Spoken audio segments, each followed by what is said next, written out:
Hello and welcome back to another long-awaited video. I have been missing in action for over a year now, but anyway, I'm only getting around to sharing my 2023 Inktober sketches now. And it's because, embarrassingly enough, I only finished the last one today. So today's date is, I don't know what, but we're in July of 2024, and I would like to do Inktober this year as well, but we'll see how that goes. It took me like more than a year to finish Inktober for last year, so we'll see. Alright, so before we start, I know this is an ink challenge, but I don't do ink, that's not my medium. I work mainly in gouache. So my original idea was to do the entire challenge in gouache, and maybe that's why I got so burnt out after the first, I want to say, 4 days. I realized it was just taking way too long to make a little gouache painting of every single thing. So I switched to watercolor. And the reason for that is this, actually. So there's an artist on Instagram called Anastasia, and her art name is Natura Illustrata. She held like a watercolor workshop somewhere this year. And I decided, oh, there's the date actually. So she held a watercolor workshop on the 30th of March, and I decided that this is actually this was quick to do. This took like half an hour, and yeah, I know it's not the best. If you're not new to this channel, then you know that, we have subpar art on this channel. But anyway, but in comparison to the gouache paintings that take me like about 2 hours to do, I'm also very slow when I do art, by the way. It's because I'm trying to be so perfect all the time. In comparison to 2 hours, the 30 minutes it took to do this was like quite an attractive option. So after the first 4 days of doing the Inktober challenge in gouache, I decided to switch over to watercolor and experiment a bit. I didn't really care about the end result. I just wanted to be done with the challenge. I wanted to be able to say that I actually completed Inktober 2023. Even if it is like months and months and months later, I still finished it. So quite proud of that. But anyway, all right, let's get started. Right. So the original idea was to draw the sketch, digitize it, and then do it digitally. I never did that anyway. So I ended up just finishing them all. I'll walk you through it. I had like a whole list. These were the prompts for Inktober 2023. And then to plan it out, I had like random little scribbles or themes or ideas that I wanted to do that sort of cut down the amount of time I had to do them in, because I could just like refer back to my little list and just kind of get started. But anyway, here's the first few images from Inktober. You have Dream, a sleeping fawn. This was in gouache. Spiders, a little spider in a teacup. This was in gouache. Then I did day 3 here, but it sucked, so I cut it out. And then I came back to it later. This was the second last thing I finished. So here for path, we've got a little pathway leading up to, I don't know, I guess a little hobbit house maybe, I don't know. And for Dodge, this is probably my magnum opus. This is probably the best little painting I've ever done. I'm quite proud of it. There's probably quite a lot of things wrong with it, but I'm really proud of how this one came out. This was also in gouache. Alright, so that's day 1 to 4. Day 5 was map. And my only idea for this was to have like a bunch of ants. Oh my goodness, they completely smudged after they smudged so badly. Why did they do that? I don't know, they smudged really bad. Anyway, so they were a lot smaller, the ants, but anyway. It was to have a map but made out of ants, and they go around this thing, and the idea was to do ants like all over the place, but I got so burnt out, so I just left it. Anyway, here's my idea for map.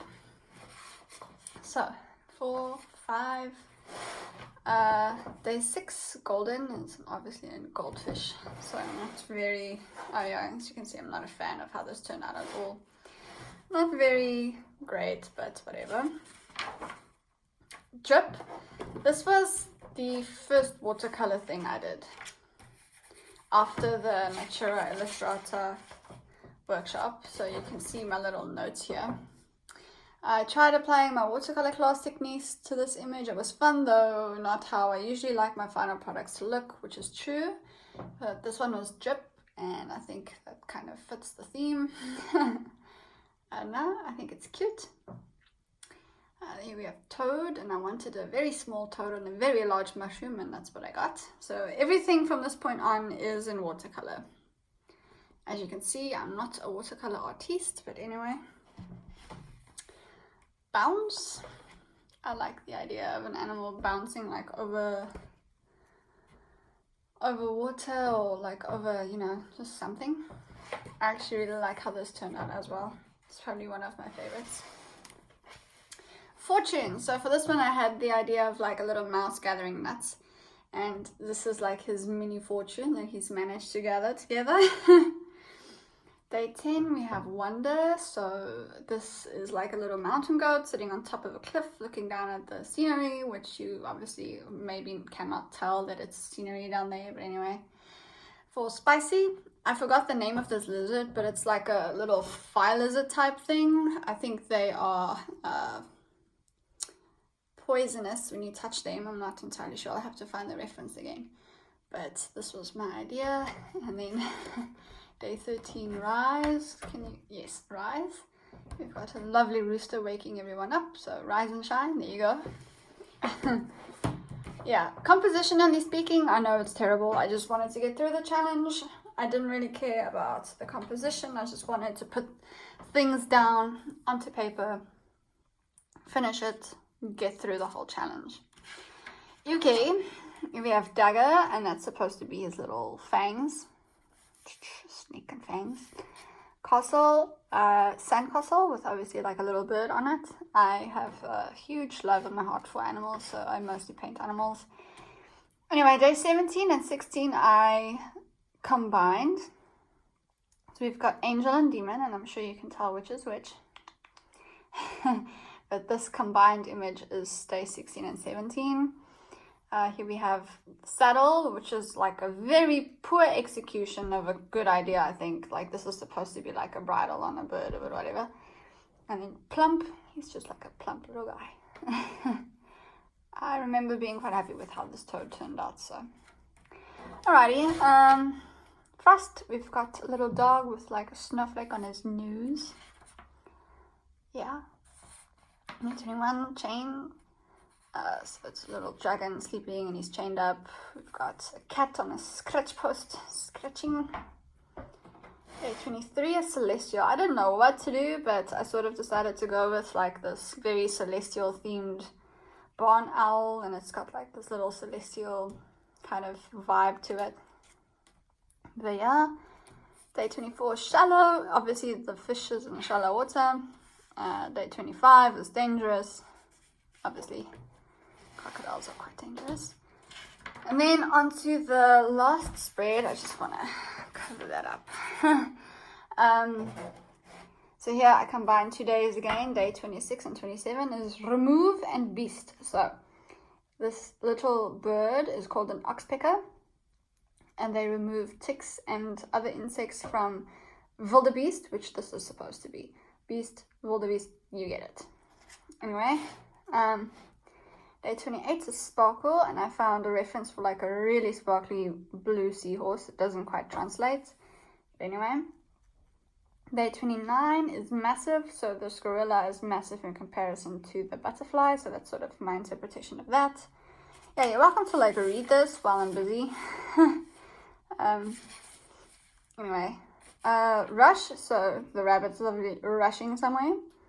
I sprayed all of this with varnish. I like to varnish, well, at least fixative. I like to spray everything with fixative to sort of like keep it, I don't know, not fresh, but it, like if I don't do that, this all dulls a lot over time.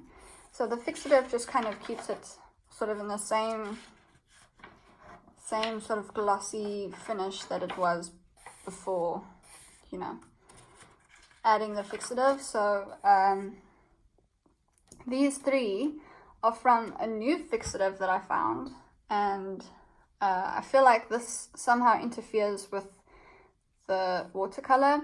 You can tell that these didn't really, like, I don't know, this is a lot more defined, like the different colors, they're not like running into each other as much, and this as well. Whereas these, they all kind of like ended up looking muddy gray, which I don't know if that's a skill issue or if it's the fixative, but I'll have to test it out a few more times before I kind of get the grip of it. Okay, so we've got Remove and Beast here, the sparkly seahorse, we've got the massive animal versus the small butterfly, and we've got the rabbit rushing off somewhere. And here we've got fire.